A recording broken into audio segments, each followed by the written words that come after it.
A lot of people know Medusa as a monster, a hideous creature who was so horrible to look at that a single glance could turn a man into stone.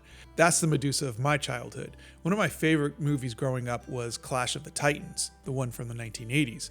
The scene with Perseus and Medusa was totally the best part, I think. But now, 40 years later, I've learned that there's more to Medusa's story. Sure, in some of the original writings, she was born a monster, a gorgon, but later on in the Greek stories, she started off as a human, and her story was tragic. She wasn't a monster, she was a victim.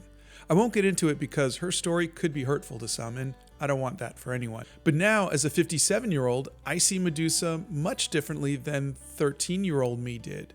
Medusa is no longer a monster to me. She's someone to sympathize with, someone who is a survivor, someone who's suffered trauma and lives with that trauma every day. So why do I see Medusa as a victim instead of a monster? Why do I believe she needs to be treated with respect instead of hatred?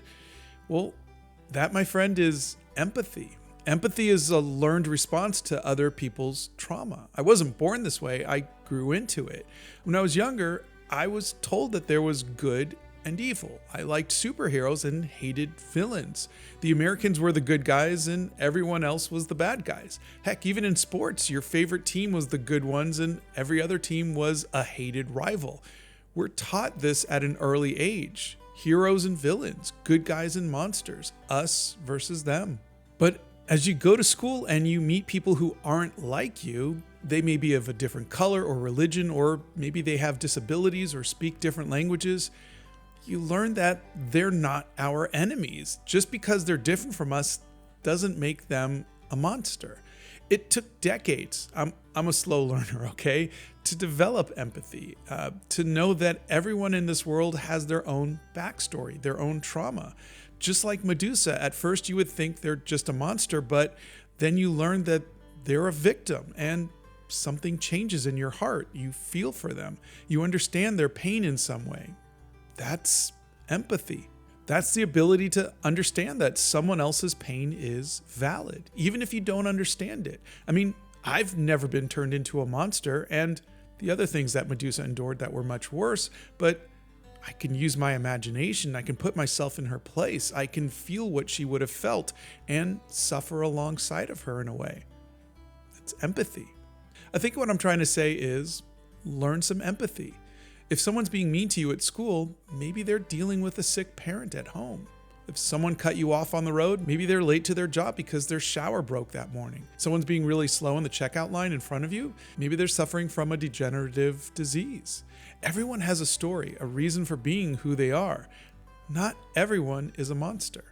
Now, there are monsters out there. There are truly evil people, but for the most part, everyone's just trying to survive, to do the best we can with the circumstances that we're given. I mean, we've all had a bad day. We've all had some sort of tragedy. We've had some sort of loss. We've suffered sicknesses, and we know what it's like. We know what it's like to feel like the world is against us. We know what it's like to feel like nothing ever goes right. And we're not the only ones. We've all had that feeling. We've all had those days. I don't think we give other people the grace that we should, knowing what we know, that hardships aren't exclusive to just us. Everybody suffers hardships. I think we should just, when we walk through this life, we need to make sure that we remember that other people are suffering. Other people are dealing with things. That's empathy. Now, here's the funny thing. If someone's having a bad day, if someone's dealing with hardships or pain or suffering, and you're not patient with them, or you're mad at them for in any way inconveniencing you and your life, you've become the monster in their story. You're the aggressor. You're the person who is making their life harder. They're already suffering, and you're just making it that much harder by being unsympathetic to the possibility that they might be struggling. Think about that. Who wants to be a monster? in someone else's story, not me. So how do we do it? How do we keep from being a monster? How do we keep from being the villain in someone else's story? I think it goes back to empathy. It goes back to putting yourself in someone else's shoes. Now, you don't know what other people are going through. You don't know why they're speeding or why they're being a jerk to you or why they're angry all the time. But I think the way that we respond needs to be with kindness.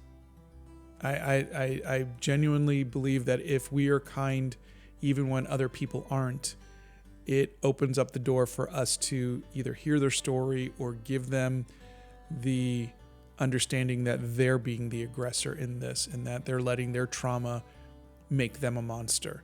And but someone has to make the first move.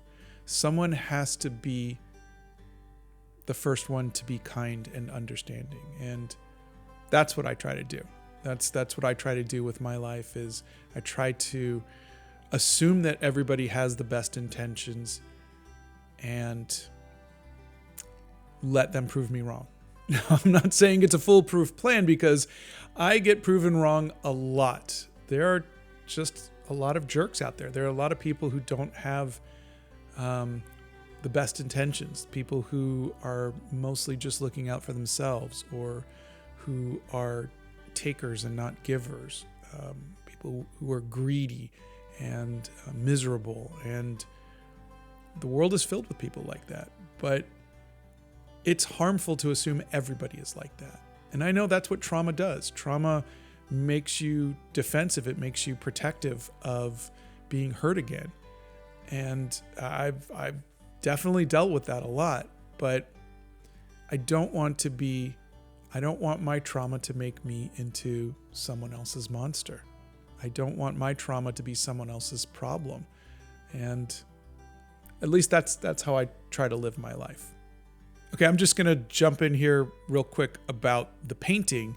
And that is, at some point in between lives, I thought it would be interesting to have each snake have its own color. And I realized later that was a really, really horrible idea. So I just decided to go back and paint over them with green. So I'm actually using gouache here to go over this, which means I'm going to lose some of my line work and I'm going to have to redo the line work. But I just wanted you to know that there was a gap between images, and this was I had a wild hair, and this was a trauma for me. This was me going, why did I do this? I'm going to ruin this? Because actually, if you go back, I think it looked really good just in the grays and purples. I think it was looking really good, and I do this to myself a lot, where I second guess myself, and I think I should do this. This would be a very creative thing to do. This would be and I overcomplicate my art a lot. I overthink it. So I wind up redoing my art so much because of that. But to my benefit, I am fearless, and I always try new things with my art, which I like about myself. It causes me a lot of pain, but every once in a while I'm surprised, and I think those times make it worth it. But here I'm just trying to find shapes and make myself happy and try to save this piece. I wanted to just focus on that real quick. Back to monsters and trauma and everything else. As you know, I went to art school. I did not go to psychiatric school. What's psychiatric school? I'm not a doctor. I didn't study psychiatry or therapy or human nature or anything like that. This is just my learned experience, and take it for that, nothing more. But I just have found that we can do better as humans. We can grow, we can change. Whatever harms we did in the past, we can make up for it by doing good. And I genuinely think that we should have these conversations. We should have these talks as often as possible with one another, and we should lift one another up, and we should learn about other cultures and other people, and we should be kind to everybody. And I find that me having this platform is a responsibility, and I should use this platform to talk about things, important things, and I hope you do too. Also, in case you didn't notice, the first 3 or 4 minutes I had scripted. I had written it down, and I had written something I think was really nice, and I read it, hopefully very well, and it sounded eloquent. And then I realized I have another 9 minutes to go in this video, and I've been kind of trying to ad-lib and tell stories, but you'll hear me muttering and stumbling a lot more, and I feel like these longer videos are definitely harder than a 1 to 3 minute video, but I'm hoping you're enjoying them, and there are going to be a lot of times where I don't have that much to say about a subject. I find I am not as deep as other people. There are people who can talk for hours on a subject. I am not those people. I am a dreamer. I've always been someone with my head in the clouds, and I'm more of, and I don't want to use a Harry Potter reference, but I'm more of a Luna Lovegood than I am a Hermione Granger. That's just, I'm just not that deep, and I apologize for that. But we're here, and I'm somehow stumbled my way to the 12-minute mark, and I think the painting came out pretty good. And surprisingly, this isn't the last Medusa painting I did. I did one a few years later, and I like that one too. I think that one showed a lot more of the trauma. But this one is still special to me. It's part of the hair journal, and I love it. And thank you for taking the time to watch this, and I hope you can not be someone else's monster in their story, not be the villain. That hopefully you can show them some kindness. And if you're someone who's been traumatized, if you're someone who's been suffering, I hope that you have someone in your life that shows you kindness, that understands that your trauma doesn't make you a monster. I hope that you have people in your life that love you. And if not, you have people here, people on this channel that will love you and respect you, and you are loved, and you are not a monster. I promise.